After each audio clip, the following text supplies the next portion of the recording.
గురుకులాల్లో వరుసగా అంటే కాంగ్రెస్ అధికారంలోకి వచ్చిన తర్వాత తెలంగాణలో గురుకులాల్లో అస్వస్థతకి గురవుతున్నారు విద్యార్థులు. అదే విధంగా దాదాపుగా 30కి పైగా విద్యార్థులు మరణించారు.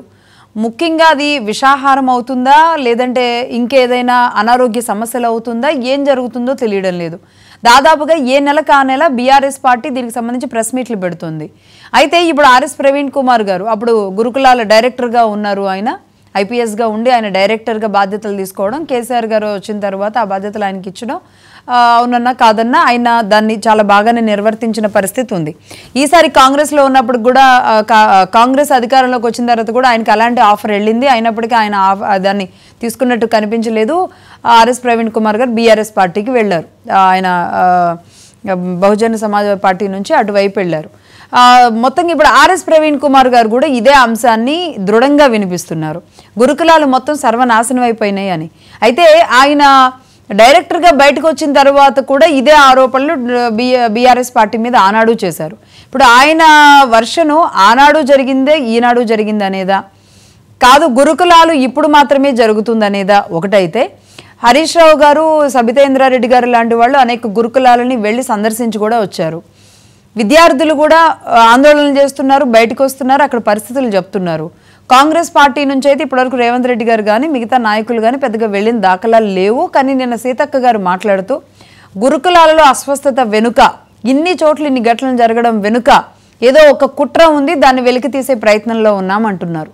నిజంగా ఈ కుట్ర అన్న మాట వినబడంగానే ఎంతోమంది అంటే బీసీలు, ఎస్సీలు, ఎస్టీలు చదువుకునే గురుకులాల్లో పేద విద్యార్థులకి గొప్ప చదువులను అందిస్తున్నాయి గురుకులాలు అని ఇన్నాళ్ళు గర్వంగా ఎన్టీ రామారావు గారి సమయంలో పెట్టిన గురుకులాలలో ఇలాంటి కుట్రలు జరుగుతున్నాయి అంటే మీకు రాజకీయం ఎక్కడి వరకు వెళ్ళింది? ఇది తేలాల్సిన అవసరం ఉంది. దీని గురించి మాట్లాడదాం. దీనికి సంబంధించి బండారు రామ్మోహన్ రావు గారు ఉన్నారు, పొలిటికల్ అనలిస్ట్. అలాగే నమస్తే అండి బండారు గారు. నమస్తే అండి. బచ్చు శ్రీనివాస్ గారు ఉన్నారు, బీఆర్ఎస్ నాయకులు. అలాగే లింగం యాదవ్ గారు ఉన్నారు, కాంగ్రెస్ నాయకులు. నమస్తే అండి బచ్చు శ్రీనివాస్ గారు, లింగం యాదవ్ గారు. నమస్తే అండి. నమస్తే అండి. బచ్చు శ్రీనివాస్ గారు, ముందుగా మీరు చెప్పండి ఏంటి ఇది మీరు మన లక్ష్మి గారు. అమ్మ నాకు ఒక 7 నిమిషాలే ఉన్నది, నేను అప్పుడే చెప్పాను 12:27 పోతానని. దయచేసి కొంచెం నన్ను మాట్లాడివ్వండి, వేరే TV channel. Okay, please carry on, no issue. చెప్పండి, మీరు చెప్పండి. క్షమించాలి యాదవ్ గారు, అట్లాగే శ్రీనివాస్ గారు మధ్యలో. అవును, ఓకే. మాకు కూడా వేరే బ్రేకింగ్ ఇష్యూ రావడం వల్ల, మేజర్ ఇష్యూ రావడం వల్ల అలా ప్రొలాంగ్ అయిందండి. నేను సారీ, మీరు కంటిన్యూ చేయండి. లక్ష్మి గారు, మీకు, లింగం యాదవ్ గారికి, బచ్చు శ్రీనివాస్ గారికి, మన మహా టీవీ ప్రేక్షకుల నమస్కారం. ఏం లేదు, ఇప్పుడు సమస్య ఉంది, ఏనుగంత సమస్య మన ముందర కనపడుతున్నది.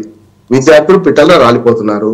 దీనికి కారణాలు ఏమిటి, దాని పరిష్కారాలు ఏమిటి అని ప్రభుత్వాలు ఆలోచించాలి. ప్రతిపక్షాలు కూడా ఒక సమన్వయంతో నిర్మాణాత్మక ప్రతిపక్షంగా వ్యవహరించాలి. కానీ రెండు ఏమవుతున్నాయంటే, ఇద్దరు ఒకరినొకరు తిట్టుకుంటున్నారు. ఆఖరికి కుట్ర కోణం ముందుకు వస్తున్నది. మీరు అన్నది నుంచి మందు పెడతా. ఇప్పుడు నా ఉద్దేశం ఏంటంటే, ఎక్కడనో టీఆర్ఎస్ వాళ్ళు ఎవరో పోయి కుట్ర కోణంలో విషయమైతే కలపరు కదా. ఇక్కడ ఆహారంలో కల్తీ జరుగుతుంది, ఆహారంలో శుద్ధత లోపిస్తున్నది, వండే దగ్గర రకరకాల పరిస్థితులు ఉన్నాయి. వీటిని ఎట్లా పరిష్కరిద్దామని చేయాలి. ఇంతకుముందు మీరు వారి గురించి మనం ప్రస్తావించారు కదా, మన గురుకుల విద్యాలయాన్ని స్థాపించిన మన బాగా పనిచేసిన ప్రవీణ్ కుమార్ గారు, ఆర్ఎస్ ప్రవీణ్ కుమార్ గారు ఎస్టీ ఉన్నప్పుడు నాకు పరిచయమే. వారు కరీంనగర్ జిల్లాలో టీచర్లు స్కూల్కి పోకపోతే మంచి చర్యలు తీసుకున్నారు. నువ్వేవాడు ఎస్పీవి, టీచర్ స్కూల్ పోతే నీకేం సంబంధం అని టీచర్ సంఘం తిరగబడ్డారు. ఆయన ఏమన్నా అంటే నక్సలైట్ పెరగడానికి మీరే కారణం, సరైన విధంగా విద్య అందిస్తే కింది నుంచి ఒక రకంగా ఉంటది కదా, దానికి దీన్ని లింక్ పెట్టి మాట్లాడింది. ఇప్పుడు కూడా ఏమంటున్నానంటే, గురుకుల విశ్వవిద్యాలయాలు స్థాపించడం టీఆర్ఎస్ కానీ బీఆర్ఎస్ కానీ బ్రహ్మాండమైన పురోగతి సాధించి చాలా వేరే విద్యాలయాలు స్థాపించింది. వాటన్నింటిని ఎక్కడ పెట్టింది? అద్దె భవనాలే పెట్టింది, వసతులు లేవు. అద్దె భవనాలు కూడా ఏంటంటే దానిలో అవినీతి ఉన్నది. ఏమనంటే, పాత ఇంజనీరింగ్ కాలేజ్ ఏవైతే ఇంజనీరింగ్ కాలేజ్ మూతపడ్డాయో అవన్నీ తీసుకున్నారు. ₹1,00,000 రెంట్లు ఇప్పటికి కూడా చెల్లిస్తున్నారు. మొన్న రెంట్లు చెల్లించకపోతే కాంగ్రెస్ పార్టీ ఏమంటుంది, వాళ్ళ పాపం మేము అంది చెల్లించాలి. సమస్య కాదు, అది ఏదైనా సరే వాటి భవనాలు నిర్మించలేదు, వాళ్ళ తప్పు. నిర్మించకపోతే మరి అద్దె భవనాలు నడవాలి. ఏం చేయాలి? అద్దె భవనాలు నడవాలంటే స్పష్టంగా ఆ పాత అద్దె వీళ్ళు కట్టాల్సిందే కదా. ప్రభుత్వాలు శాశ్వతం, పార్టీలు కాదు కదా. ఏ ప్రభుత్వం అయినా సరే కుటుంబ యజమాని చనిపోతేనో లేకపోతే పక్కన తప్పుడునో ఆ కొడుకు ఏం చేస్తాడు, కొడుకు కూతురు ఏం చేస్తుంది, వాళ్ళ ఆస్తులు తీసుకుంటది, అప్పులు కూడా తీసుకుంటది. ఇప్పుడు ఇది అంతే కదా, ఆస్తులు అప్పులు తీసుకొని ప్రభుత్వాలు నడవాలి. కనుక మేమెందుకు కడతామని కుట్రకోణం అనే దాన్ని పూర్తి ఖండిస్తున్నాను, సరైనది కాదు, ఆడలేక మధ్యలో కూడా అంటున్నాను. ఎందుకంటే కుట్రకోణం అని ఒకటి రెండు తప్పించుకోవచ్చు, వరుసగా ఆదిలాబాద్ వాంకిడిలో జరుగుతుంది, మన జగిత్యాల జిల్లా పెద్దపాడులో జరుగుతుంది. అక్కడ మనకు ఒక 4 నెలల కింద విద్యార్థి చనిపోయింది. ఇప్పటికి ఎలకలు పాములు తిరుగుతున్నాయి హాస్టళ్లలో. అంటే 2 ఉన్నాయి అమ్మ, గురుకుల విద్య హాస్టల్ వేరే ఉన్నాయి, మధ్యాహ్న భోజనం కూడా కలుషితమై చచ్చిపోతున్నారు కదా. దానికి ప్రభుత్వం చెప్పిన కారణం ఒకటి ఉన్నది, అది కొంచెం సహాయకమైంది. ఏంటంటే బయట ఫుడ్ కూడా తింటున్నాం. మాగనూరు హై స్కూల్లో 3 సార్లు జరిగితే వాళ్ళు బయట కురుకురేలు కేకులు అవి కొనుక్కొని తింటున్నారు. నువ్వు వైన్ షాపులే మనం స్కూళ్ళ దగ్గర పెట్టకుండా ఆపలేకపోతున్నాం, కిరాణా షాపులు అయితే ఆపలేం. కానీ ఏం చేయాలంటే అవేర్నెస్ కల్పించాలి పిల్లలకు. అన్నిటికంటే ముఖ్యమైన పరిష్కారాలు అయిపోతే 3 పరిష్కారాలు ఉన్నాయి. ఒకటి, మెచ్ ఛార్జీలు చాలా తక్కువ ఉన్నాయి. ఏ కాంట్రాక్టర్ అయినా ధర్మదాతలకు వాళ్ళు పనిచేయరు, కాంట్రాక్టర్ డబ్బుల కోసం పనిచేస్తాడు. కానీ హైదరాబాద్ GHMCలో 5 రూపాయలకు భోజనం పెట్టేది బ్రహ్మాండంగా ఉన్నప్పుడు అక్కడ 6 రూపాయల 40 పైసలకు ఎందుకు ఉండలేదు అంటే చెప్తా. 5 రూపాయలకి భోజనం పెడతలేదు హైదరాబాద్ కాంట్రాక్టర్లు, 5 రూపాయలని ప్రజల దగ్గర నుంచి వసూలు చేస్తున్నారు. కానీ ప్రభుత్వం 17 రూపాయల 30 పైసలు చెల్లిస్తున్నది. ఏది ఆ కాంట్రాక్టర్లు. మరి 17 రూపాయల భోజనం పెడితే నాణ్యతగా ఉంటుంది. కానీ ఇక్కడ ఏమైతుంది, ఈ డాక్రా సంఘాలకు, పేదలకు, పాపం దళితులకు వంట వండమని చెప్పి ఈ నిన్నగాక మొన్న ఇంకా పెంచలే. ఫస్ట్ సంబంధించి పెరుగుతాయట లక్ష్మి గారు మన మెచ్ ఛార్జెస్. 5 రూపాయల 90 పైసలు దాన్ని 6 రూపాయల 30 పైసలు చేసాం. అంటే 5వ తరగతి లోపల 5 నుంచి 8 దాకా అయితే పూర్తిగా అంటే 9 రూపాయల 30 పైసలు, 7 రూపాయల చిల్లర ఉంటే అంటే రూపాయి పావలా ఇట్లా పెంచడం సరైనది కాదు. నిజంగా చెప్పాలంటే ఒక 15 రూపాయలు అంటే నాణ్యమైన భోజనం పెట్టగలుగుతారు. అంటే డబ్బులు కావాలి ఇప్పుడున్న దానికి. అట్లాగే 8, 9 మన 9, 10 తరగతులకు కేంద్ర ప్రభుత్వం డబ్బులు ఇస్తలేదు. ఇలా 2 ఉంటాయి. మధ్యాహ్న భోజనంలో కేంద్ర ప్రభుత్వం 60% వాటా ఇస్తుంది, రాష్ట్ర ప్రభుత్వం 40 ఇస్తుంది. రాష్ట్ర ప్రభుత్వం 40 ఇచ్చే దానిలో మనకు బియ్యం ఫ్రీ ఇస్తున్నది, అంటే 1 రూపాయికి బియ్యం ఇస్తున్నది, సన్న బియ్యం ఇస్తున్నది. బియ్యం పురుగులకు పడుతున్నాయి, రీసైక్లింగ్ వరకు జరుగుతున్నాయి. అన్నిటికంటే హైకోర్టు వ్యాఖ్యలు చేసే కన్నా 3 రోజుల ముందే నేను ఇవన్నీ చెప్పాను. హైకోర్టు ఏముంది అదే చెప్పాను. అంటే నేను గొప్ప అని కాదు, ఏమంటున్నానంటే పరిష్కారాలు వైపు అనవసరంగా ఓరి మీద ఆరోపణలు ఎందుకు చేసుకుంటారు. గురుకుల పాఠశాలలు కానీ మధ్యాహ్న భోజనం పథకాలు కానీ మనకు కనపడుతున్నారు కదా. దీన్ని ఏం చేయాలంటే కాంట్రాక్టర్ల బదులు కొన్ని అన్నిటికీ పరిష్కారం కాదు ఇది. మధ్యాహ్న భోజనానికి నాంది ఫౌండేషన్, అక్షయ ఫౌండేషన్, అట్లాగే మనకు ఏది మన ఇస్కాన్ వాళ్ళు సెంట్రల్ కిచెన్స్ పెట్టి సరఫరా చేస్తున్నారు. మీరు ఆ పని చేయండి. అప్పుడు ఏమైంది అంటే ఓటు బ్యాంక్ రాజకీయానికి డాక్రా ఉమెన్ ఉంటారు కదా, వీళ్ళు పనిచేసే వాళ్ళు అడుగుతారు కదా. నేనేమంటే దానికి పరిష్కారం ఉంది, వాళ్ళకి వేరే పని చూపెట్టండి అవసరం అంటే. కానీ ఏదైతే సెంట్రలైజ్ కిచెన్ చేసి వీళ్ళకి అప్పచెప్తే వేడి భోజనం 100 కిలోమీటర్ల పరిధిలో అందిస్తున్నారు. ఒక్కొక్కడైతే బయలుదేరిందంటే 100 కిలోమీటర్లు వేసుకుంటూ పోతారు, మళ్ళీ వెనక్కి వస్తారు.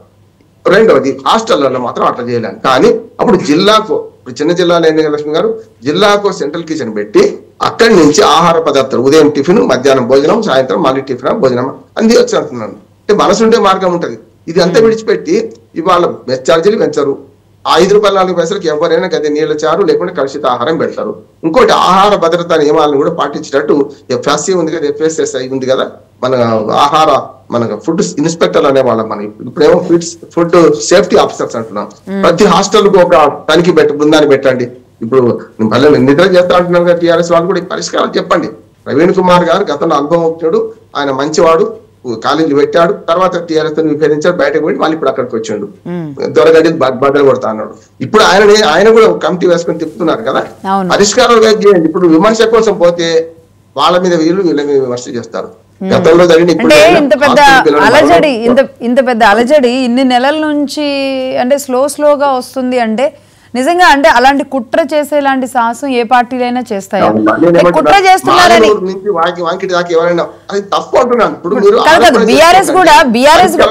బీఆర్ఎస్ పార్టీ కూడా ఇదే మాట్లాడిందండి. రేవంత్ రెడ్డి గారు బీసీలు, ఎస్సీలు, ఎస్టీలు విద్యార్థులు చదువుకు దూరం చేయడానికే ఇది చేస్తున్నారని మొదలుపెట్టింది బీఆర్ఎస్.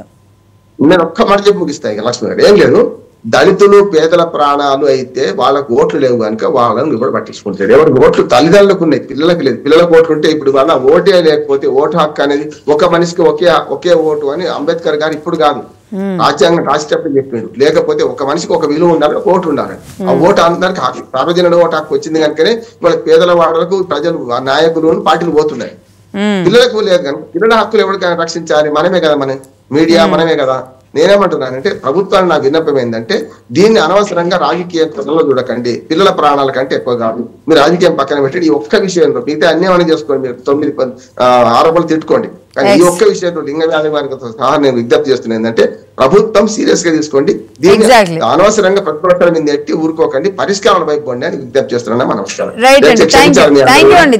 థ్యాంక్ యూ బండారు గారు. సో మొత్తంగా మీరు వీళ్ళకి ముందుగానే మీరు ఒక కంక్లూజన్ లో వాళ్ళకు సలహా ఇచ్చారు.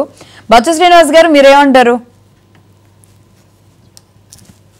మొట్టమొదట మహా న్యూస్ వీక్షకులకు, మీకు అక్కడ ఉన్నటువంటి సోదరునికి, అలాగే ఈరోజు తెలంగాణ వ్యాప్తంగా దీక్షా దివస్ జరుపుకుంటున్నటువంటి యావత్ తెలంగాణ సమాజానికి అందరికి కూడా శుభాకాంక్షలు. లక్ష్మి గారు, ఇప్పుడు మనం వరుస మా వాళ్ళు 48 మంది చనిపోయిండ్రు అనేటువంటి లిస్ట్ కూడా వేసిండ్రు మా పార్టీ వాళ్ళు. పార్టీ ఏదైనా, ప్రభుత్వం ఏదైనా సరే, బలహీన వర్గాల కోసము, లేకపోతే అణగారిన వర్గాల కోసము, లేకపోతే ఈ అక్షరాస్యతకు దూరంగా ఉన్నటువంటి పేదవాళ్ళు బాగా చదువుకోవాలి, ఆరోగ్యంగా ఉండాలి, వాళ్లకు ఆ కనీస వసతులు లేవు అని ప్రభుత్వాలు చేసిన కల్పన ఏదైతే ఉందో ఇది సజావుగా సాగాలి. అది ప్రభుత్వం ఏదైనా ఉండదు, మీరు బీఆర్ఎస్ ఉంటుందా లేకపోతే కాంగ్రెస్ ఉంటుందా, భవిష్యత్తులో ఇంకే పార్టీ వస్తుందో ఏమొచ్చినా కూడా కొన్ని విషయాలలో ప్రతి వాళ్ళు అందులో రాజకీయం ఎత్తుకోకుండా కుట్రలు ఉన్నాయి, కుతంత్రాలు ఉన్నాయి, ఇంట్లో ఇంకెవరో ఏదో చేస్తున్నారు, ఇట్లాంటివి కాకుండా ఎవరికి దీంట్లో ప్రత్యేక కుట్రలు చేయాల్సినటువంటి అవసరం అయితే ఉండదు. దీన్ని పర్టికులర్ గా ఇది ఏంటంటే మానిటరింగ్ లోపం తప్ప ఇంకేం లేదు. దాన్ని నిర్వాహకులు నిర్వహించే దాంట్లో లోపం వల్ల తప్ప ఇంకొకటి ఏమంటే కొత్తగా అంటే సహజంగానే ప్రభుత్వం ఎప్పుడు కూడా డిఫెన్స్ లో కాకుండా అఫెన్సివ్ మోడ్ లో ఉండడానికి ప్రయత్నం చేస్తుంది. ఎదురుగా తినుబండారాలు తిన్నది అని మీ పిల్లలు, మా పిల్లలు, అందరి పిల్లలు, అవసరమైతే మనం కూడా కొన్ని సందర్భాల్లో చిరుతిళ్ళు తింటూ ఉంటాం. అంత మాత్రాన ఈ వరుసగా ఒకేసారి బ్యాచ్ అంటే 30 మంది పిల్లలు, 40 మంది పిల్లలకి వాంతులయ్యి ప్రాణాలు కోల్పోయి, ఒక నెలలోనే 50 మంది ప్రాణాలు కోల్పోయి, మన ఇంట్లో ఆ పరిస్థితి వస్తే అప్పుడు కానీ మనకు ఆ సెగ తగులుతుంది, ఆ బాధ తగులుతుంది. కాబట్టి ఈ పుత్రశోకం, ఈ పేగు ఏదైతే తెగిపోతుందో ఈ పేగు బంధాన్ని పూర్తి చేయడం ఎవరి వల్ల కాదు. దీంట్లో రాజకీయాలు వెతుక్కోకుండా ఎవరో రాష్ట్ర విద్యాలయ సంచాలకులు వస్తున్నారు, లేకపోతే ఇంకెవరో స్థానిక నాయకులు వస్తున్నారు అంటే, ఆ రోజు నేను నిన్న 2-3 చోట్ల పత్రికలలో, మాధ్యమాలలో చూసిన అందమైన టమాటాలు అప్పుడప్పుడే తెచ్చినటువంటి ఫ్రెష్ భువనగిరిలో కలెక్టర్ గారు వస్తున్నారంటే కూరగాయలు అవన్నీ డిస్ప్లే కూడా పెట్టి, ఇప్పుడు పెద్దవాళ్ళు వస్తున్నారంటే చాలా అంటే శుచి, శుభ్రత, ఫ్రెష్నెస్ అవన్నీ ఉంటాయి. ఇది this cannot be on one day, అది ఒక్క రోజుకే పరిమితం కాకుండా ఒక నియంతృత్వం అంటే మంచి పట్టున్న అధికారిని ఏర్పాటు చేసి ఈ విధమైనటువంటి తావులకు తావు లేనిటువంటి ఒక మంచి వ్యవస్థను కొనసాగించాలి, పూర్వపు పరిస్థితిని తీసుకురావాలి. అంటే వాళ్ళు అంటారు, మీరు ఇప్పుడే అన్నారు, మీరు ముందు మాటలో చెప్పిండ్రు, ప్రవీణ్ కుమార్ గారు వెళ్ళిపోయిన తర్వాత ప్రవీణ్ కుమార్ గారే బీఆర్ఎస్ పార్టీ మీద కూడా వ్యాఖ్యలు చేసిండ్రు. మరి మీ పార్టీ, మీ ప్రభుత్వ హయాంలో కూడా ఇట్లాంటి సంఘటనలు జరగలేదా అంటే జరిగినాయి. నేను అదే చెప్తున్నా, జరగకుండా ఎట్లుంటాయి? ఒక వ్యవస్థ అన్నప్పుడు 100% దాన్ని ఒక్కటి కాదు, అక్కడ కూడా అప్పుడు కూడా అండి 2022లో ఒకటి కాదు, అవి కూడా కుప్పలు తెప్పలుగా జరిగినాయి. దానికి సంబంధించి ఆయన పెట్టిన మెసేజ్లు కూడా ఈరోజు సోషల్ మీడియాలో తిరుగుతున్నాయి. నేను మాట్లాడే దాంట్లో నేను 100% కరెక్ట్ అని ఎప్పుడు నేను అనను. I never say that I am 100% correct, but I don't agree that the wrong things which are going by the government. Right. అయితే బత్సరాజ్ గారు ఇక్కడ ఒక విషయం ఆర్ఎస్ ప్రవీణ్ కుమార్ గారు 2022 ఏప్రిల్ 15 నుంచి మొదలు పెట్టారు. ముఖ్యమంత్రి గారు ఇప్పటి వరకు మీరు ఒక్కసారైనా హాస్టళ్లకు, గురుకులాలకు, పాఠశాలలకు మీ కుటుంబంతో పోయి అన్నం తిన్నారా? మీకు తెలిసిందంతా ప్రగతి భవన్, ఫామ్ హౌస్, వాసాల మర్రి, కోట్ల రూపాయల దాని జనాలను ప్రశ్నించారు. సరే పొలిటికల్గా అది అనుకోవచ్చు. బంగారు తెలంగాణలో బళ్ళల్లో పిల్లలకు బుక్కెడు బో కూడా సరిగ్గా దొరుకుతలేదు, ఇది కూడా ఆయనే పెట్టారు. ఆ తర్వాత సెప్టెంబర్లో 2023 ఫిబ్రవరిలో కూడా పెట్టారు. ఫిబ్రవరిలో అంటే ఇప్పుడు కూటమిలో సెప్టెంబర్లో 2022లో పెట్టారు. 23 కూడా. ప్రభుత్వం 10 సంవత్సరాలలో ఒక సంవత్సరం పటిష్టంగా జరగకపోతే వచ్చిన ప్రభుత్వం తొలి సంవత్సరం దానికి ఏమన్నా కాంపెన్సేషనా? కాదు కాంపెన్సేషన్ కాదు. అంటే ఇప్పుడు బిఆర్ఎస్ లో ఉన్న ఆర్ఎస్ ప్రవీణ్ కుమార్ గారు మీరు మీ చదివే మాటలు మీ చదివే ఉద్దేశం నాకు తెలుసు. నేను ఒకటి స్పష్టంగా మిమ్మల్ని ఏం అడగాలనుకుంటున్నా అంటే, సరే మా ప్రభుత్వంలో అప్పుడు అట్లా జరిగింది, ఈ ప్రభుత్వంలో కూడా అట్లనే జరగాలనా? ఖచ్చితంగా జరగకూడదు. కానీ ఇక్కడ కుట్ర ఉంది, ఇది మీరే చేస్తున్నారని కాంగ్రెస్ అంటున్నారు కాబట్టి అది ఎవరు కుట్ర తేలాలిగా శ్రీనివాస్ గారు. ఓకే, లింగం యాదవ్ గారు చెప్తారు. లింగం యాదవ్ గారు ఎవరు ఎందుకు కుట్ర చేస్తారండి? కుట్రలు చేస్తారు. లింగం యాదవ్ గారు మీరు చెప్పండి. ఆర్ఎస్ ప్రవీణ్ కుమార్ గారు మాట్లాడి ఇప్పుడు ఆయన ఉన్నారు కాబట్టి ఆ పార్టీ తరఫున గురుకులాల పాపం అంతా కూడా కాంగ్రెస్ దే అంటున్నారు కాబట్టి ఇదే మనిషి బీఆర్ఎస్ ను కూడా ప్రశ్నించారు అంటున్నా. ఆయన ప్రశ్న తప్పలేదు. నేను ఇప్పుడు కూడా చెప్తున్నా, ఈ సంవత్సర కాలంలో జరిగినటువంటి గురుకులాలలో మానిటరింగ్ లేనటువంటి ఈ విషయం పట్ల పూర్తి స్థాయి బాధ్యత ప్రభుత్వం తీసుకోవాలి. బాధ్యత అంతకు ముందు జరిగిన ఘటనల పట్ల పోయిన ప్రభుత్వంలో జరిగితే మంచికైనా చెడుకైనా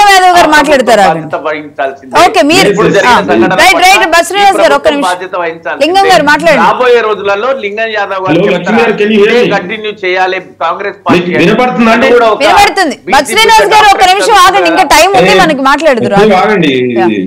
లింగం యాదవ్ గారు కంటిన్యూ.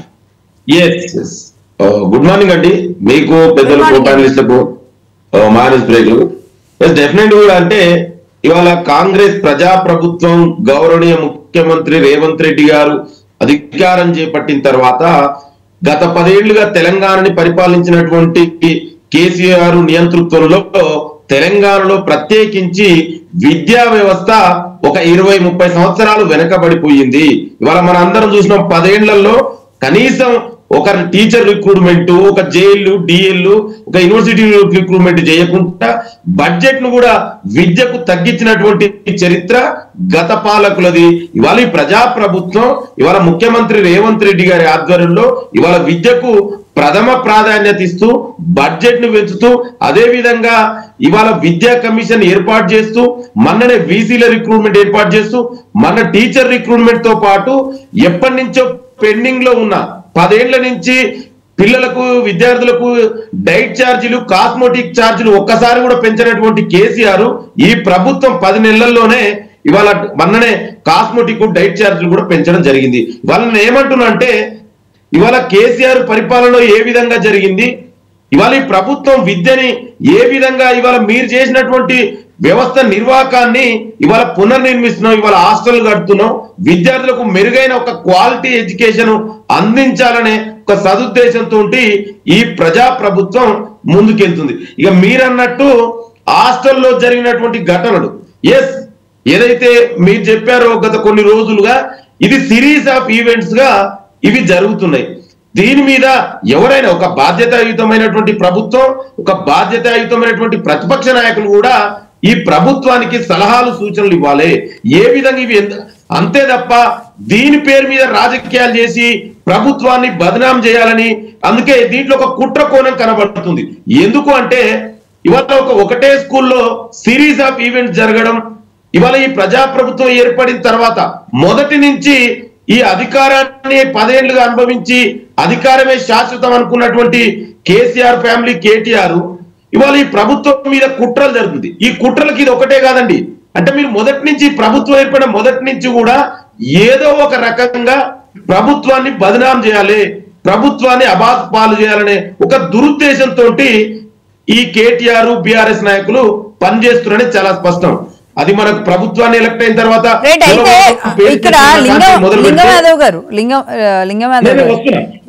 నేను వస్తున్నాను అక్కడి నుంచి మొదలు పెడితే ఇవాళ ఆర్ఎస్ ప్రవీణ్ కుమార్ గారు మాట్లాడుతున్నారు. మరి అయ్యా ఆర్ఎస్ ప్రవీణ్ కుమార్ ఒకసారి మీరు జూమ్ చేసి చెప్పినా నన్ను చదువుమన్నా నేను చదువుతా. ఆయన చేసిన ట్వీట్లతో సహా ఏ విధంగా కేసీఆర్ 10 ఏళ్లలో విద్యా వ్యవస్థ నిర్వాహకమైంది, మొత్తం హాస్టల్ ప్రత్యేకించి సంక్షేమ హాస్టల్లో ఎక్కువగా చదువుకున్న ఎస్సీ ఎస్టీ బీసీ మైనార్టీ పిల్లల భవిష్యత్ అంతా అంధకారం అవుతుందని ఆయనే స్వయంగా ఇవాళ ఆర్ఎస్ ప్రవీణ్ కుమార్ గారే ఆనాడు కేసీఆర్ ను ప్రశ్నించుడు. మీరు ఒకసారి నన్ను చదువుమంటే if you give a time I can read it. RS Praveen Kumar 2015 April 15, 2022 ముఖ్యమంత్రి గారు ఇప్పటి వరకు మీరు ఒక్కసారైనా ఆనాడు ఎవరుండండి 2022లో కేసీఆర్ ముఖ్యమంత్రి ఉండు, బీఆర్ఎస్ పార్టీ అధికారం. ఇప్పటి వరకు ఒక్కసారైనా సంక్షేమ హాస్టల్ని గురుకుల పాఠశాలని మీ కుటుంబంతో పోయి అన్నం తిన్నారా? మీకు తెలిసిందంతా ప్రగతి భవన్, ఫామ్ హౌస్, వాసాల మర్రి కోట్ల రూపాయలు దాతలిచ్చి జనాలు రోజు మత్తులో ముంచడమే. మా ఎస్సీ ఎస్టీ బీసీ మైనార్టీ పేద బిడ్డలంటే మీకు అంతా ద్వేషం ఎందుకు?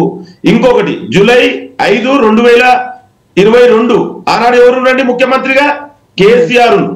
ఆనాడు ఇదే ఆర్ఎస్ ప్రవీణ్ కుమార్. కావాలంటే మీకు పంపిస్తండి బీఆర్ఎస్ నాయకులకు కూడా. ఆయన ఏమన్నాడు అంటే, నేను ఏమంటున్నంటే, బంగారు తెలంగాణలో బల్లలో పిల్లలకు బుక్కడు బువ్వ కూడా సరిగా దొరుకుతలేదు. మహబూబ్ నగర్ లో జెడ్పీ హై స్కూల్లో పిల్లలకు మంచి తిండి కోసం బయటకు వచ్చి సమ్మ చేయడం చూస్తుంటే బాధేస్తుంది. ఇంకొకటి, జూలై 16, 2022 ఏమన్నాడు RS Praveen Kumar? Was a disaster long time over due. Basara 888 లో పిల్లలకు అన్నం వండే వంటగదులు ఇంత ఘోరంగా ఉంటే అక్కడ విచారం కాక మరేం తయారైతుంది. ఇంకొకటి, పేదవి ఇది జూలై 30, 2022 పేద విద్యార్థులకు తినే తిండిలో వానపాములు, బొద్దింకలు. ఇక్కడ పిల్లలు విచారం తిని తల్లడిల్తుంటే కేసీఆర్ ఢిల్లీలో రాజకీయాలు, మంత్రులేమో ఓటీటీ షోలో బిజీగా ఉన్నారు. ప్రజలారా మీరు ఎవరి వైపు? మన పిల్లల రోజు విచారణలో తంపుతున్న బీఆర్ఎస్ వైపు, సోకాల్ టీఆర్ఎస్ వైపా, లేక కంటికి రెప్పలా కాపాడుకునే వైపా? పార్టీ ఉద్దేశం ఏంది? లక్ష్మి గారు ఆగండి. నాకు ఒకటి అర్థం కాలే. ఇట్లు చదివి కాలంటే టైం పాస్ చేస్తారా, లేకపోతే మీరు అప్పుడు అట్లా చేసి మేము ఇప్పుడు అట్లా చేస్తామంటారా? ఏంది వాళ్ళకి? రైట్ అండి, రైట్ రండి. ఇప్పుడు మీ గవర్నమెంట్ అయింది, మా గవర్నమెంట్ ఉన్నప్పుడు అంతకంటే ఎక్కువ అయింది అంటున్నారు, తక్కువ అయింది అంటున్నారు. వినండి బొత్స శ్రీనివాస్ గారు. ఎక్కువ తక్కువ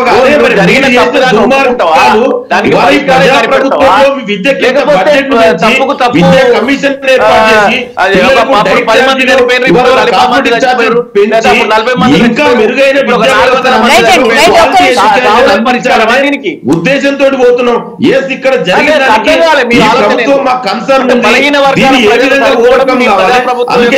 టాస్క్ ఫోర్స్ కమిటీని కూడా ఏర్పాటు చేయడం జరుగుతుంది. మీకు చేతనైతే ప్రాంతీయ పార్టీ ప్రభుత్వానికి బట్టగాల్చి మీదేసి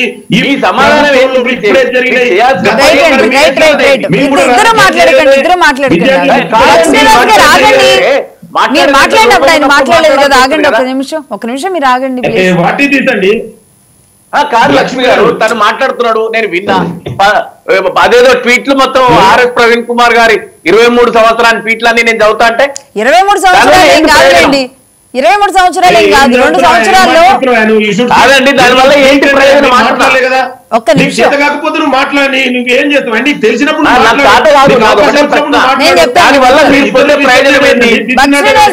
మీరు మాట్లాడినప్పుడు మీరు మాట్లాడలే, ఓపిక విన్నాం. నేను వినడానికే సిద్ధంగా ఉన్నాను. ఒక చర్చ చేస్తున్నారు. నాది ఒక చిన్న సబ్మిషన్ ఏంటంటే, నేను మాట్లాడకుండా మీరు అది చదువుతారు, దానివల్ల మీ కొనుగోలే ప్రయోజనం. వారికి అనుకుంటుందా మీకు అనుకుంటుందా ఏంటండి? కాదండి, తప్పు కదా అట్లా. మీ గవర్నమెంట్ ఒక్క నిమిషం ఆగండి. బస్రీనాథ్ గారు, ఆర్ఎస్ ప్రవీణ్ కుమార్ గారు గురుకులాలకి ఒక రకంగా ఆయన ఒక విధాత. కేసీఆర్ గారి ఆధ్వర్యంలో గురుకులాలను ముందుకు తీసుకువెళ్లిన ఒక వ్యక్తిగా ఎంతో మంది విద్యార్థుల్ని ఎక్కడికెక్కడికి వెళ్ళారు, ఏ స్థాయిలో ఏమేమి సాధించారు అన్న విషయాలని ఆర్ఎస్ ప్రవీణ్ కుమార్ గారు చెప్పేవాళ్ళు. ఆయనది ఇంకో సంస్థ కూడా ఉంటుంది, స్వేరోస్ అనే సంస్థ ఉంటుంది. ఆగండి ఒక నిమిషం. లింగ యాదవ్ గారు, అలాంటి ఆర్ఎస్ ప్రవీణ్ కుమార్ గారు ఆయన డైరెక్టర్ గా బాధ్యతలు వదిలేసి బయటకు వచ్చిన తర్వాత ఇవన్నీ మాట్లాడారు అంటే, టీచర్లు లేరు, సమస్యలను ఆనాడు వెలుగెత్తారు, సమస్యల తీవ్రత అప్పుడు అధికంగానే ఉంది, ఇప్పుడు ఇంకా ఉందా, ఇంకా పెరిగిందా, తగ్గిందా అనేది ఒక అంశం. ఆనాడు అధికారంలో ఉంది మీరు, ఆ రోజు ఎవరు కూడా వెళ్ళి చూడలేదు, హరీష్ రావు గారు వెళ్ళలేదు, ఎవరు వెళ్ళలేదు, ఇప్పుడు వెళ్తున్నారు. ఒకటి. రెండోది, అక్కడ ముఖ్యంగా పిల్లల ప్రాణాలు ఉన్నాయి, పిల్లల ప్రాణాలు పోతున్నాయి. మీరు అట్లా అనకండి. అధికారంలో ఉన్న వాళ్ళు ఎవరు వెళ్ళలేదు, ఆ విషయం మాట్లాడుతున్నారు. రైట్, విజయ్ గారు జాయిన్ అయ్యారు, సీనియర్ జర్నలిస్ట్, పొలిటికల్ అనలిస్ట్. నమస్తే అండి విజయ్ గారు. చెప్పండి. నమస్తే అండి విజయ్ గారు, మీరేమంటారు? ఇది ఇంతకీ ఎవరి కుట్ర? అటు చేసి ఇటు చేసి మధ్యలో గురుకులాలు నలిగిపోతున్న పరిస్థితి ఉంది. తెలంగాణలో గురుకులాలకు ఒక మంచి పేరు అయితే సాధించుకున్నాం. అట్ ద సేమ్ టైం పేరుతో పాటు ఈరోజు బదనాం అవడం కూడా కొన్నేళ్ల నుంచి మొదలైపోయింది. నిజమేనండి. ఒకప్పుడు గురుకులాలు అంటే సక్సెస్ స్టోరీస్ ఉండే. ఇంతమంది గురుకులాల నుంచి ఐఐటీస్ వచ్చాయి, ఎయిమ్స్ వచ్చాయి, ఎవరెస్ట్ శిఖరాలు ఎక్కారు, అంతర్జాతీయ ఐరాస సభల్లో మాట్లాడుతున్నారని ఒక సక్సెస్ స్టోరీస్. ఇంతమంది డాక్టర్లు, ఇంతమంది ఇంజనీర్లు, ఇంతమంది ఐఏఎస్లు, ఒక పాజిటివ్ యాటిట్యూడ్ సక్సెస్ స్టోరీస్ ఉండేది. ఇప్పుడు అన్ని ఫెయిల్యూర్ స్టోరీస్ కనిపిస్తున్నాయి.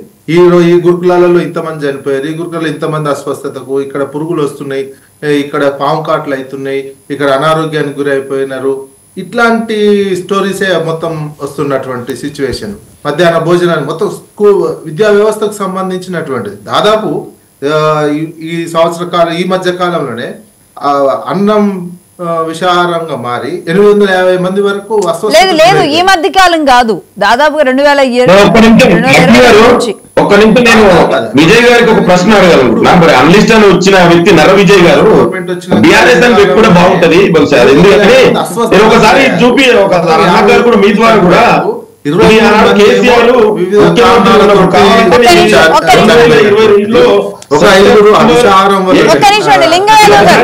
విజయ్ గారిని మాట్లాడినివ్వండి. లింగం యాదవ్ గారు ఒక్క నిమిషం.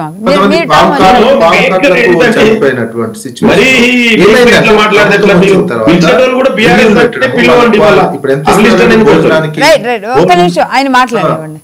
చెప్పండి విజయ్ గారు. భోజనము రేట్లు పెంచకుండా, క్వాలిటీ కూరగాయలు ఇవ్వకుండా, క్వాలిటీ బియ్యం ఇవ్వకుండా, ఒక ప్రాథమిక పాఠశాలకు 5 రూపాయలు 40 పైసలు, ప్రాథమికోన్నత హై స్కూల్ కి 8 రూపాయలు ఇస్తున్నారు. ఇప్పుడు వచ్చిన కానీ వీళ్ళు కనీసం పెంచట్లే. మీరు మన వేరే పెంచాము, డైట్ ఛార్జీలు వేరే ఛార్జీలు పెంచామని చెప్పారు. మధ్యాహ్న భోజనానికి సంబంధించినటువంటిది కాస్మెటిక్స్ పెంచామన్నారు, మధ్యాహ్న భోజనానికి సంబంధించి పెంచలే. వాళ్ళకి సరైన జీతాలు ఇవ్వట్లేరు, వంట మనుషులకు ఇవ్వట్లేరు, మధ్యాహ్న భోజన కార్మికులు ధర్నాలు చేసినటువంటి సిచ్యువేషన్ ఉంది, పర్యవేక్షణ లేదు, గాలికి వదిలేసినటువంటి సిచ్యువేషను. ఈ నేపథ్యంలోనే ఇది జరుగుతున్నది. ప్లస్ ఈ గురుకులాల పట్ల ఒక కాన్సన్ట్రేషన్ లేనటువంటి సిచ్యువేషన్. విద్యా కమిషన్ చైర్మన్ గారు పెట్టారు, ఆయన బాధ్యతలు తీసుకోలే.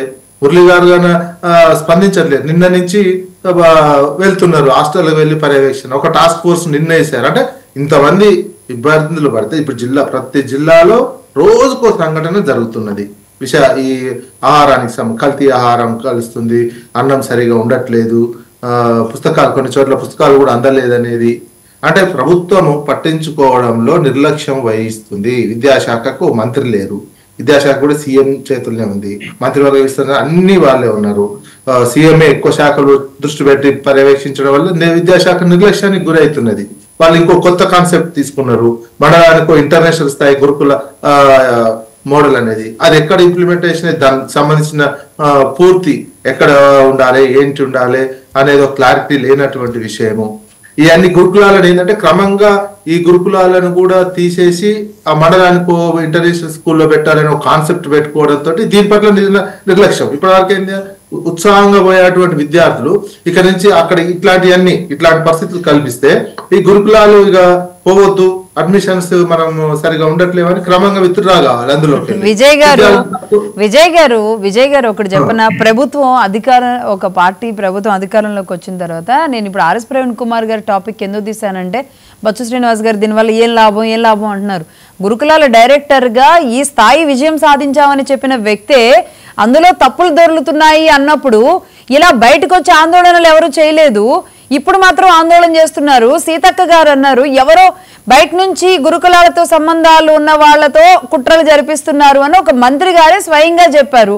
ఎంతమంది ఎస్టీ విద్యార్థులు అందులో ఉంటారు.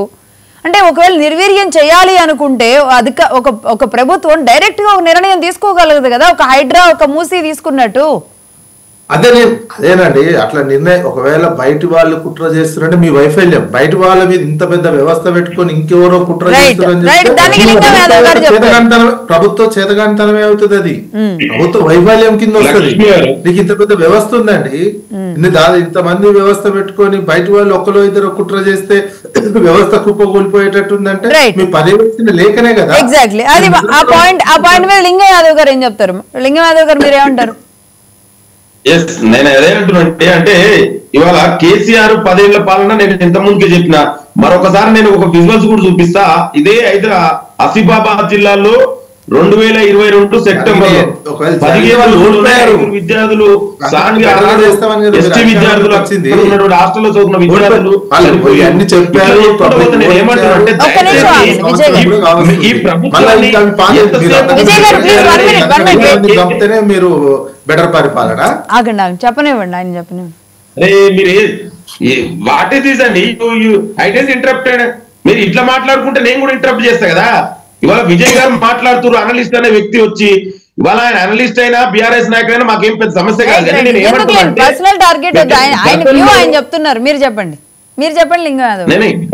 గతంలో ఏ విధంగా జరిగినాయి, ఇవాళ ఈ ప్రభుత్వం వచ్చిన తర్వాత మొన్ననే డైట్ ఛార్జీలు కాస్మెటిక్ ఛార్జీలు పెంచాం. మీకు చేతనైతే 10 ఏళ్ళు ఏనాడైనా ప్రశ్నించరండి కేసీఆర్? 10 ఏళ్లలో ఒక్క టీచర్ రిక్రూట్మెంట్ చేయలే. నేను ఏమంటున్నట్టు ఇవాళ జరిగిన దానికి అందరికీ బాధ ఉంది. దీన్ని మనం ఏ విధంగా ఓవర్కమ్ కావాలి? ఇవాళ ముఖ్యమంత్రి గారు మంత్రులు స్పందించి ఇవాళ దాని ఒక టాస్క్ ఫోర్స్ ఏర్పాటు చేయడం జరిగింది. డెఫినెట్ కూడా దీంట్లో కుట్ర, దీని వెనుక ఎవరున్నారు, ఎంత పెద్ద వ్యక్తులైనా డెఫినెట్ కూడా తొందరలోనే బయటకు వస్తుంది. నేనేమంటున్నంటే దయచేసి ఇవాళ పేద విద్యార్థులు చదువుకున్న హాస్టల్లో మీకు రాజకీయాలు అక్కడ చేయకండి. మీకు రేపు ఎలక్షన్లు వస్తాయి, మీరెంతో ఎవరి దమ్మెంతుందో ఎలక్షన్లో చూసుకోండి. ఇవాళ మీరు 10 ఏళ్లలో మేము కూడా ఇట్లా రాజకీయాలు ఎప్పుడు చేయలేదే. ఏ రాజకీయ పార్టీ కానీ కావాలని మీరు అధికారం కోల్పోయిన తర్వాత ఒక అధికార దాహంతో, ఒక సైకలాజికల్ ఒక ఫ్రస్ట్రేషన్ తోటి ఈ ప్రభుత్వం మీద బురద చల్లడం ఇది మంచి పద్ధతి కాదు అని నేను అంటున్నా. ఇవాళ ఈ ప్రభుత్వానికి చిత్తశుద్ధి ఉంది. ఇవాళ అందుకే కదా మేము ఒక విద్యా కమిషన్ ఏర్పాటు చేశాం. ఒక డెడికేటెడ్ రిటైర్డ్ ఐఏఎస్ ఆఫీసర్ ఆధ్వర్యంలో ఇవాళ అందరు విజిట్ చేస్తుండ్రు. ఇవాళ ఒక్క రోజు వచ్చిన సమస్య కాదు. మీ 10 ఏళ్లలో 20 ఏళ్లు విద్యా వ్యవస్థ వెనకపోయింది, సర్వనాశనమైంది. ఇవాళ నేను చెప్పడం కాదు, ఇదాల మీరు చెప్తున్నారు కదా ఆర్ఎస్ ప్రవీణ్ కుమార్ గాని. మరి ఇదే ఆర్ఎస్ ప్రవీణ్ కుమార్ గారు చెప్పారు కదా ఆనాడు కేసీఆర్ కనీసం ఒక్క రోజు సమయం లేదా కేసీఆర్ గాని ఆనాడు మంత్రిలో ఉన్నటువంటి అయితే లింగం యాదవ్ గారు ఇప్పుడు నేను కూడా ఆ ప్రస్తావన చేశాను. ఆర్ఎస్ ప్రవీణ్ కుమార్ గారు ఆనాడు చెప్పారు, ఈనాడు చెప్పారని. సరే, ఇప్పుడు అనేక చోట్ల బయటకు వస్తున్నారు, ఆందోళనలు చేస్తున్నారు, అక్కడున్న టీచర్లని విద్యార్థులు డైరెక్ట్ గా ప్రశ్నిస్తున్నారు. అంటే ఒక రకంగా ఆ అలజడి కాస్త ఉధృతంగా మారేలాంటి పరిస్థితికి కారణం అవుతుంది. సరే, మీరు అన్నట్టుగా వెనకేదైనా కుట్ర ఉంది అనేది సీతక్క గారు ఇలా ఓపెన్ గా మాట్లాడేదానికంటే కూడా మీరు ఏం జరిగింది అనేది ఇన్ని నెలల పాటు ఎందుకు వదిలేశారు? ఇది ఇప్పుడు కాదు, అంటే మీరు వచ్చినప్పటి నుంచి దీన్ని ఉధృతం చేస్తూనే వస్తున్నారు. సరే, మీరు అనుకున్నట్టు కుట్ర జరుగుతుంది అనేది మీరు గమనించడానికి ఇన్ని నెలలు పట్టిందా? లేదా మంత్రులు ఎందుకు వెళ్ళలేదు, దాని మీద ఒక రిపోర్ట్ ఎందుకు తెచ్చుకోలేదు, కోర్టు సీరియస్ అయ్యే వరకు కూడా ఎందుకు వెయిట్ చేస్తున్నారు? ఎక్కడ వెయిట్ చేయలేదండి. మేము ఏదంటే చట్ట ప్రకారం న్యాయ ప్రకారం ఒక రాజ్యాంగబద్ధంగా చేసి ఇమ్మీడియట్ గా ఒక వ్యక్తి మీద ఆ గతంలో జరిగినట్టు ఇక్కడ జరగదండి. ఇప్పుడు ఎంక్వైరీ వేస్తున్నాం, ఒక కమిటీలు వేస్తున్నాం, తొందరలో డెఫినెట్ కూడా బయటకు వస్తుంది. అంటే మీరేంది ఇన్స్టాంట్ కాపీ లెక్క ఇన్స్టాంట్ జస్టిస్ ఇవ్వాలంటారా? ఇదేనా గతంలో కేసీఆర్ చేసిండు, ఇవాళ కేంద్రంలో బీజేపీ చేసింది. ఇది రాజ్యాంగబద్ధంగా ప్రజాస్వామ్యం నమ్మే పార్టీ ప్రభుత్వం అండి. ఇన్స్టాన్స్ జస్టిస్లు ప్రాణాలకు సంబంధించిన దాంట్లో ఇన్స్టెంట్ జస్టిస్ తీసుకోవడంలో తప్పేం లేదు. నేనేమంటున్నా, ఇక్కడ మీ మీద కుట్ర చెప్తున్నా, మీ మీద జరుగుతుంది నిజంగానే బయటకు వస్తుంది. ఇవాళ నేను ఏమంటున్నా అంటే దయచేసి ఇవాళ పౌర సమాజం, సివిల్ సొసైటీ అయినా, ప్రతిపక్ష పార్టీలైనా, మనమైనా, మీడియా అయినా, తెలంగాణ సమాజం అంతా కూడా ఈ ప్రభుత్వానికి వెన్నుదను ఇంకా బెటర్ గా ఏం చేయాలి? ఇవాళ పిల్లల భవిష్యత్తు గురించి అండి. ఇవాళ మేము ఇట్లా చెప్పుకుంటూ పోతే 10 ఏళ్లలో నువ్వేం చేసినావు మేము దాన్ని చేయట్లేదే, దాన్ని ముందర వేసుకొని మేము పోవట్లేదే. మేము ఇవాళ క్వాలిటీ ఎడ్యుకేషన్ ఇవ్వాలనే ఉద్దేశం కదా. ఇవాళ చూడండి బడ్జెట్ మేము ఎంత బడ్జెట్ పెంచినామండి ఒక సంవత్సరం లోపే. మీరు 10 ఏళ్లలో బడ్జెట్ ఒక్క రోజు కనీసం యూనివర్సిటీలు ఏదైనా సందర్శించినా, కాలేజీలు, స్కూళ్ళు, సాంఘిక ఇప్పటికీ అద్దె భవనాలలో స్కూళ్ళు నడుస్తున్నాయి, హాస్టళ్లు నడుస్తున్నాయి. మేము ఇవాళ పక్కా బిల్డింగ్స్ కట్టి ఒక క్వాలిటీ ఎడ్యుకేషన్ ఇవ్వాలి మన పిల్లలకు. ఇవాళ అందుకే దానికి అనుగుణంగానే ఈ ప్రభుత్వం ముందుకెళ్తుంది. దయచేసి బురద జల్లడం కోసం, మీ స్వార్థ రాజకీయాల కోసం మీరు ఈ విధంగా చేయడం తప్పు. మీరు ప్రభుత్వాన్ని, ముఖ్యమంత్రి కలవండి. నేను ఒక్క నిమిషం అండి, లక్ష్మి గారు, ఒకవేళ హరీష్ రావు, కేటీఆర్, ఫామ్ హౌస్ లో పడుకున్న కేసీఆర్ అయినా ఇవాళ ముఖ్యమంత్రి, మంత్రులు ప్రజలకు అందుబాటులో, మీరు రండి, ముఖ్యమంత్రిని కలవండి. మీరు ఆనాడు ఎన్నడూ ముఖ్యమంత్రులు మీరుండి ఎవరిని కలుసుకోలే. కానీ ఈ ప్రజాప్రభుత్వం అట్లా కాదు, కలుసుకోవడానికి సిద్ధంగా ఉంది. ఏదైనా మీరు సలహాలు సూచనలు ఇస్తే వినడానికి కూడా సిద్ధంగా ఉంది. మీరు రండి సెక్రటరియట్ కు, మంత్రులను ముఖ్యమంత్రి కలవండి. అంతే తప్ప పిల్లల భవిష్యత్ పేరు మీద, పిల్లల పేరు మీద రాజకీయాలు చేయకండి. ఇది మంచి పద్ధతి కాదు. రాజకీయాలున్నా ఇది పద్ధతి కాదు. బట్ శ్రీనివాస్ గారు, నిజంగా మళ్ళీ విద్యార్థుల మృతి, విషాహారం ఇలాంటిది తెర మీదకి వచ్చినప్పుడు మళ్ళీ ఉద్యమ సమయాన్ని గుర్తు చేస్తుంది.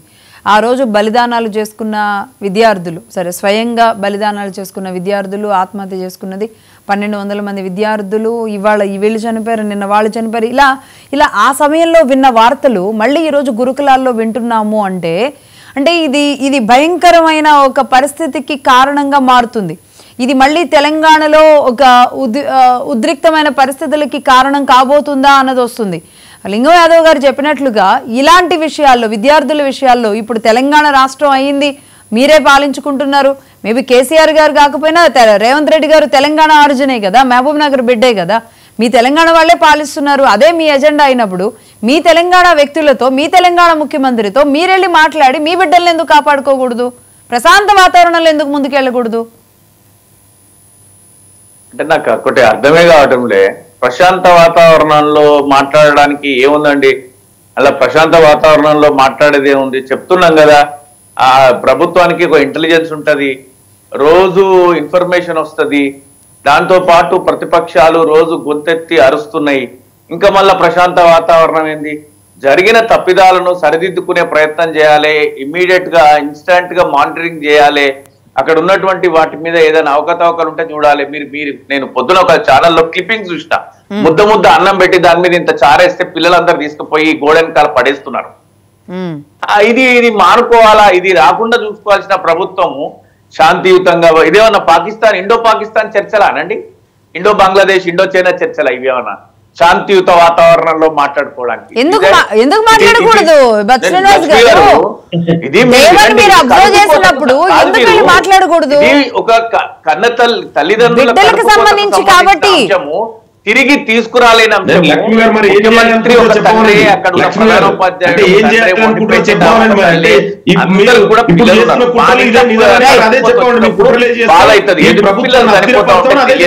దీనికి ప్రశాంత వాతావరణంలో చర్చలు జరుపుకోవడాలే, సుహృద్భావ వాతావరణం. అంటే ఇప్పుడేమన్నా కత్తులు పట్టుకుని ఫైట్లు చేస్తున్నాం మనం? There is a lot of intelligence in Telangana state. అది కదా మనం చూడాల్సింది. ఆ రోజు వస్తున్న ఇన్ఫర్మేషన్ మీద వరుసగా 3 రోజుల నుంచి అక్కడ నారాయణపేటలో మగునూరు పాఠశాలలో వరుసగా రోజు తరబడి 50 మంది పిల్లల్ని బస్ ఎక్కించుకొని కడుపులు పట్టుకొని తీసుకుపోయే క్లిప్పింగ్లు మీ ఛానల్లోనే చూస్తున్నాము. దాని మీద ముఖ్యమంత్రి గారు స్పందించాల్సింది పోయి సంవత్సరము వారోత్సవాలని తిరుక్కుంటా, అక్కడ జెండాలు వేస్తా, అక్కడ రైతు సభల్లో, మంచిదే, రైతు సభలు కూడా అవసరమే. మీరేదో 2 లక్షల రూపాయలు కొంతమందికి చెక్కులు ఇచ్చిరు, ఆ సంబరాలు కూడా చేసుకోవాల్సిన అవసరం ఉంది, అది అవసరమే. దానికంటే the first and foremost priority పిల్లలు ఈ ఇబ్బందులు గురవుతున్నారు. అదే నేను ప్రభుత్వాలు అంటున్నారు మీరు. అది ఏ ప్రభుత్వంలో జరిగినా సరే అండి, బీఆర్ఎస్ ప్రభుత్వంలో జరిగితే అది తప్పిదమే. అట్లా అని చెప్పి కాంగ్రెస్ ప్రభుత్వంలో జరగాలి, కాంగ్రెస్ ప్రభుత్వం అప్పుడు జరిగింది కాబట్టి ఇప్పుడు కూడా జరుగుతుంది, ఇది కాదు వాదన. అంటే ఇప్పుడు విజయ్ గారు అప్పుడు జరిగిన ఒక మంత్రి, మీరు ఏదో ఐఏఎస్ ఆకునూరు మురళి అక్కడ పోయి ఆంధ్రప్రదేశ్ అంతా బాగు చేసి వచ్చిండు కదా మురళి గారు, ఆయన నేను విద్యా కమిషన్ చైర్మన్ పెట్టిన అంటారు కదా. Let him take care of the entire process. ఇది చూడండి, దీన్ని మానిటర్ చేయండి, with in days of course లో రికవర్ చేయండి, పిల్లల ఆరోగ్యాలు చూడండి. సీతక్క గారు చెప్తారు, మీరు ఏదో మంత్రులు మాట్లాడుతున్నారు, మన మంత్రులు ఏమన్నా మంచి మాటలు మాట్లాడుతున్నారా?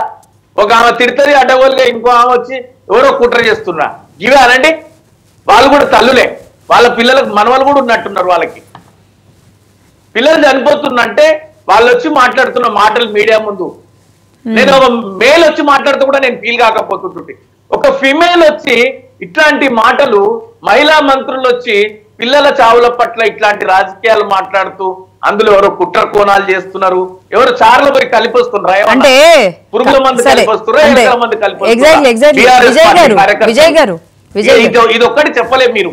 కాంగ్రెస్ పార్టీ ఈ మాట నేరుగా ఇది కూడా అంటారేమో రేపు ఏంటండి? కాంగ్రెస్ పార్టీ నాయకులు బీఆర్ఎస్ పార్టీ కార్యకర్తలు పురుగుల మందో ఎలకల మందో పోయి కలుపుతున్నారని అనట్లే. ఇంకా ఇంకా అదొకటి అంటారేమో. అంటే కుట్ర అంటే మేబీ అవన్నీ వస్తాయి. బయట ఉన్న లోపల ఉన్నాళ్ళంటే ఇక ఏదైనా రావచ్చు. ఇప్పుడు కలెక్టర్ మీద ఒకటి ఉంటది రైట్ చనిపోకుండా వాంతులు అవ్వడానికి.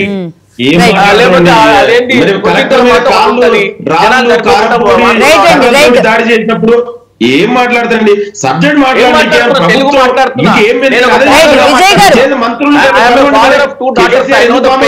ప్రతిపక్ష నాయకుడు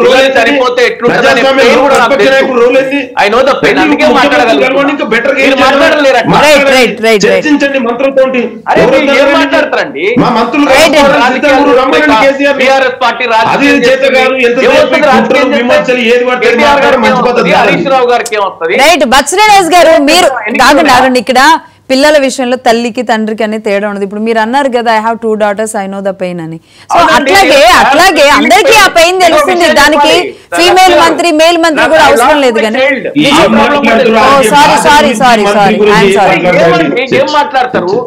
సారీ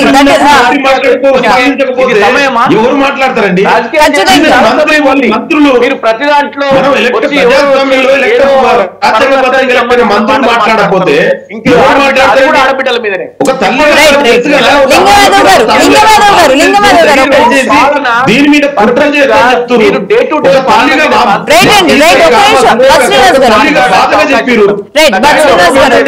బస్రీనివాస్ గారు ఒక నిమిషం ప్లీజ్. పాలన మీద మీరు దృష్టి సారిస్తే రైట్ కేటీఆర్ గారు హరీష్ రావు గారు మాట్లాడకుండా మీరు పనులు చేయాలి. రైట్ లింగమాధవ్ గారు సరే బత్ శ్రీనివాస్ గారు ఆవేదనగా కూడా చెప్పారు. అంటే ఈ లాస్ట్ కిడ్ అని చెప్తున్నారు కాబట్టి మేబీ ఆ ఎమోషనల్లీ ఆ పిల్లలు పోగొట్టుకున్న తల్లిదండ్రుల బాధ ఎలా ఉంటుందో తెలుసా.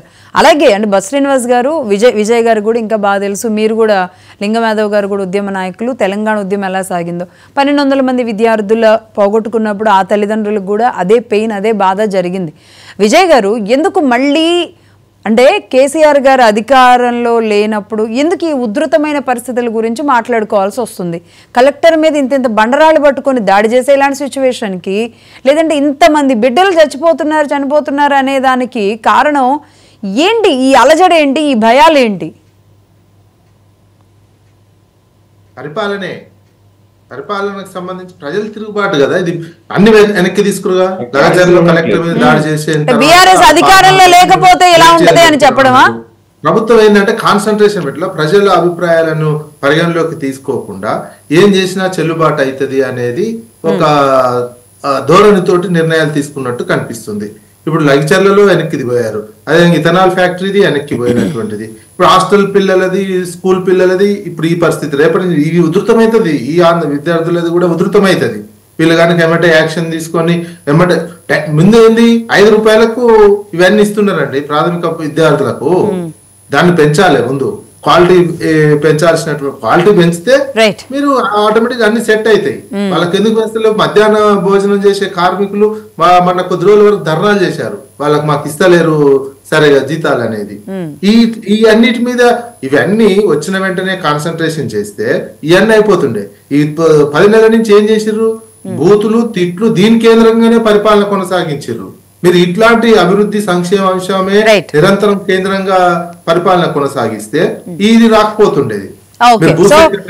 పాలన మీద దృష్టి పెట్టట్లేదు అనేది మెయిన్ ప్రధాన ఆరోపణ. 9 నెలల నుంచి ఆందోళన చేశారు. మీరు ఎలక్షన్ లో ఏమావిచ్చారు? రాగానే రద్దు చేస్తాం అన్నారు ఇథనాల్ ఫ్యాక్టరీని. రద్దు చేసి ఉంటే ఈ సమస్య రాకపోతుందిగా.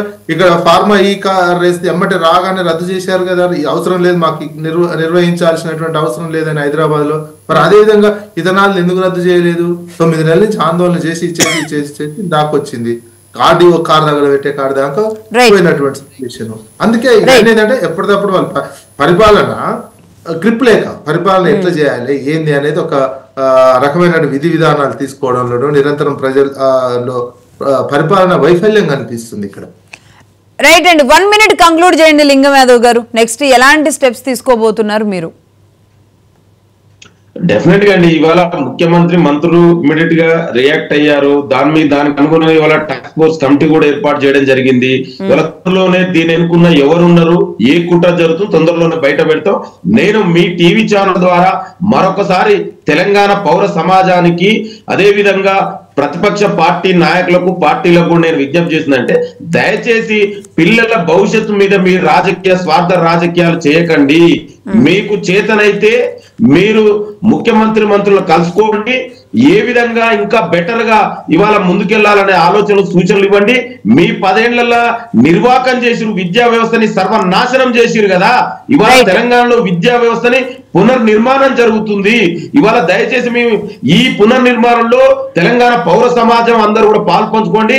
ఇవాళ మన అందరి లక్ష్యం ఏంటంటే తెలంగాణ భవిష్యత్ అయినటువంటి విద్యార్థులకు ఒక క్వాలిటీ ఎడ్యుకేషన్ అందించి భవిష్యత్ తరాలకు వాళ్ళకు ఒక మంచి విద్యను అందించాలనే ఉద్దేశంతో ఇవాళ గౌరవ ముఖ్యమంత్రి ఇవాళ రైతు పండుగ కూడా ఉంది కాబట్టి మహబూబ్ నగర్ లో రాజకీయాలు ఎలక్షన్ చేయండి తప్ప భవిష్యత్ విద్యార్థుల భవిష్యత్తు మీద రాజకీయాలు చేయకండి అనేది నా యొక్క విజ్ఞప్తి. రైట్ అండి, ఇవాళ రైతు పండుగ మహబూబ్ నగర్ లో ఉంది కాబట్టి అక్కడ ఏమన్నా రేవంత్ రెడ్డి గారు ఇవన్నీ మాట్లాడతారేమో చూద్దాం. ఎనివే థ్యాంక్ యూ అండి ముగ్గురికి కూడా, బట్ శ్రీనివాస్ గారికి, విజయ్ గారికి, లింగం యాదవ్ గారికి ముగ్గురికి ధన్యవాదాలు. మరి ప్రభుత్వం సీరియస్ యాక్షన్ తీసుకోవాల్సిన అవసరం అయితే ప్రస్తుతానికి గురుకులాల విషయంలో కనబడుతుంది.